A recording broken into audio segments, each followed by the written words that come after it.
Greetings from the Peppo Coin channel again. I sincerely hope that by the end of this video you will have subscribed. Tether has been portrayed as a major scam for the past few years and technically for a very long time. Tether has actually always experienced a great deal of FUD. Many people have been discussing if Tether is safe or if it is one of the biggest scams in the cryptocurrency space. These talks are still rather loud today, and it's a ticking time bomb that is just ready to explode and wreck the market. The main query at this point is there anything concerning regarding Tether? To be quite honest with you, I do not currently trust Tether.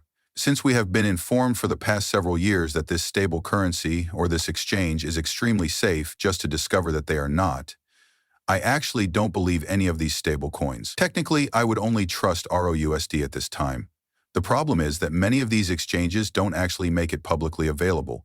There aren't many trading pairings that are linked to ROUSD. We don't really have much access to it right now, but it's a reliable coin that I do trust a lot, not because I'm biased or anything, because of Ripple's reputation and their actions over the past 10 or so years. Nevertheless, because Tether has more than $145 billion associated with it, let's actually discuss it. In terms of market value, it is the biggest stable coin. The question of whether we can trust this steady coin still stands.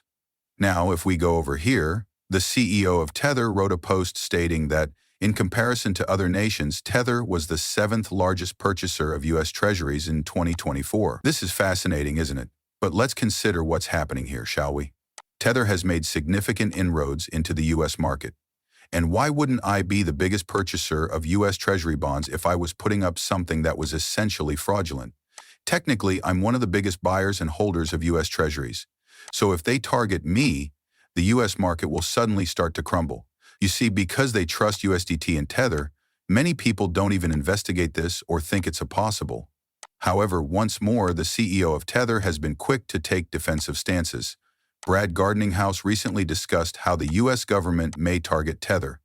All of this dates back to the summer of 2024, when Paulo went straight to X and began criticizing Ripple and Brad Gardninghouse, and I thought that was really fascinating. Additionally, it seemed to reveal some of Tether's advantages.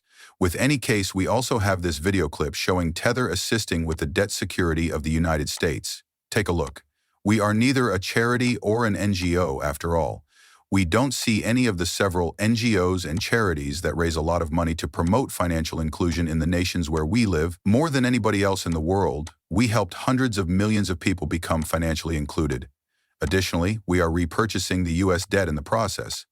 We currently have about $115 billion in U.S. Treasury securities. We are a small business and a tiny Tether, not a nation.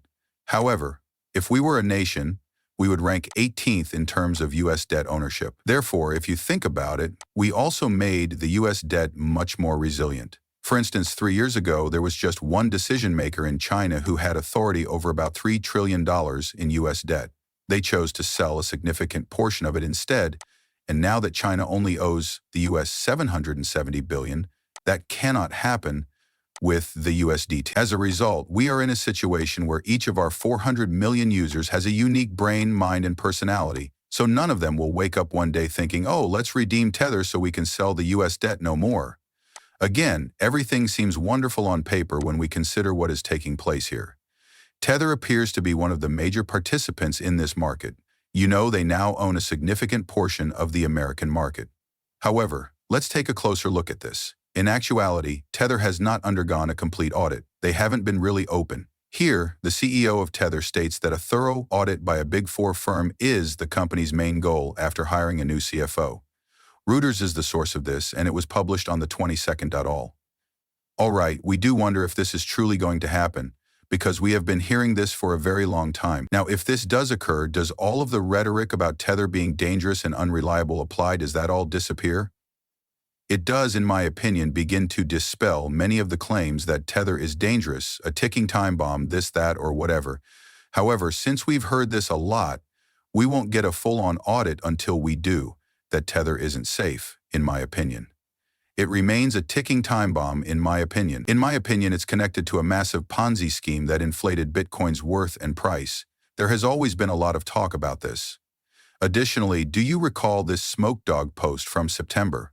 Indeed, regulated stablecoins will continue to overtake Tether in the market. The days of Tether are numbered. In light of the expectations for complete transparency surrounding stablecoins, this might potentially mean that USDT will continue to lose market share to regulated stablecoins in the future. In addition, as seen in the second figure, stablecoin growth is expected to approach $200 billion in 2024, setting a new record as a result of the introduction of markets and cryptocurrency assets, the expansion of yield-bearing stablecoins, the increase in trade volumes, and MiCA's regulation of stablecoins in Europe. It is anticipated that USD Coin and USDC Circle would surpass Tether in market share. Market manipulation and know your customer violations are the primary factors that could have a major impact on Tether's market position. In keeping with this conversation, we also have a post from September 4th on JP Morgan. Even JP Morgan predicts that future stablecoin regulation will result in less Tether usage. The top of the financial food chain made a big statement. Tether's appeal is indirectly impacted by regulations. This is how RLUSD will surpass Tether in terms of stablecoin market share. With its own blockchain, the XRP ledger, and support from a regulated organization like Ripple, RLUSD would be in a strong position to profit from the market change. Institutions and investors that are growing more cautious of Tether's OPEC asset disclosures and weakened regulatory status may find RLUSD more appealing if it maintains a high degree of regulatory compliance, transparency, and adherence to new norms. Tether's time is running out.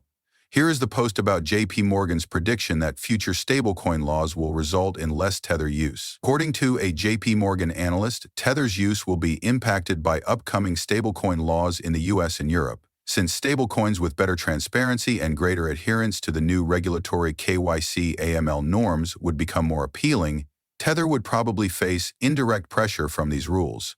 According to the expert, Tether's problem would also extend to the DeFi market, where Tether is frequently employed as a source of liquidity and collateral. Independent audits, rather than auditors' assurances, are still missing from Tether's disclosures, along with a thorough and comprehensive asset breakdown. And for that reason, if this is accurate, Tether will benefit greatly.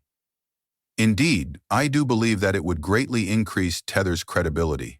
However, I don't believe that Tether can be trusted until we have a comprehensive audit, and we're talking about a thorough full examination with full transparency. In addition to UST bills, other assets also carry substantial price risks, and the reason for this is because even though Tether recorded billions of dollars in profit last year as a result of rising interest rates and the appreciation of underlying assets, assets other than UST notes carry substantial price risks. Adding to this, which was published on March 22nd, Tether's downfall, you are free to disagree with me, of course. However, you're going to completely disregard the audacious appeals of big shot and smart money for all of this. Building on this, however, JP Morgan also released a significant update in February stating that Tether might have to sell Bitcoin in order to meet proposed stablecoin rules in the US. And this is the crucial question. If this is accurate, how will it affect the market? And the response is that it will have a significant effect.